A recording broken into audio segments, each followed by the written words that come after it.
Welcome to the ColorPlay 4 tutorial series. Over the course of this series, I'll introduce you to the different parts of the UI. From editing your lighting network layout, to timeline-based content creation, to uploading to your controller with the click of a button, ColorPlay 4 makes things easy. Let's start with the Layout Editor. In this mode, you'll be able to review or edit your map layout. Place lighting nodes where they coincide with your lighting setup by using one of our many selection tools. Utilize a variety of geometric selection tools to select the exact nodes you'd like to highlight, move, or add to a group.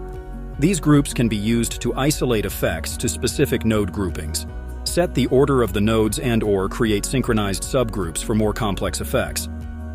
Now for the rest of the Layout tab UI. In the top bar, you'll find the most common functionality you'll use while editing your setup.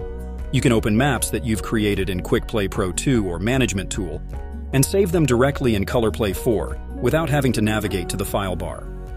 Choose from 6 selection tools in 3 different modes. Single selection is great for drawing one selection at a time. Each time you click and drag the mouse while selecting nodes, a new selection will be created. Add to Selection mode allows you to make an initial selection and keep building on it by keeping the original selection active. Exclude is a selection mode you may want to toggle or use after making a large selection to remove parts of the original selection. You can also invert, clone, or clear a selection at any time while working with the tools. Lastly, on the right of this toolbar, you can track your connection status and what connections have been established.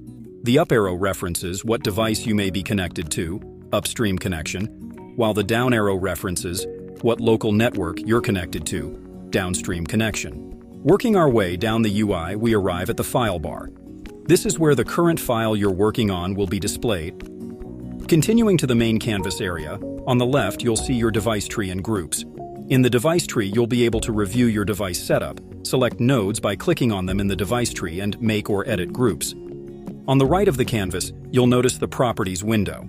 This will have information related to a selected device or group. Moving on to the canvas area, you can make your selections and move fixtures around on the map to mimic the layout of fixtures in your installation. There are convenience tools for setting node alignment, spacing them out evenly, and quickly laying them out in a grid.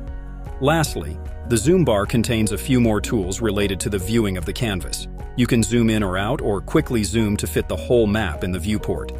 Pan the canvas easily clicking on the hand icon. Turn grid lines on and off, or toggle snap to grid whenever you want. How you set up your map is up to you.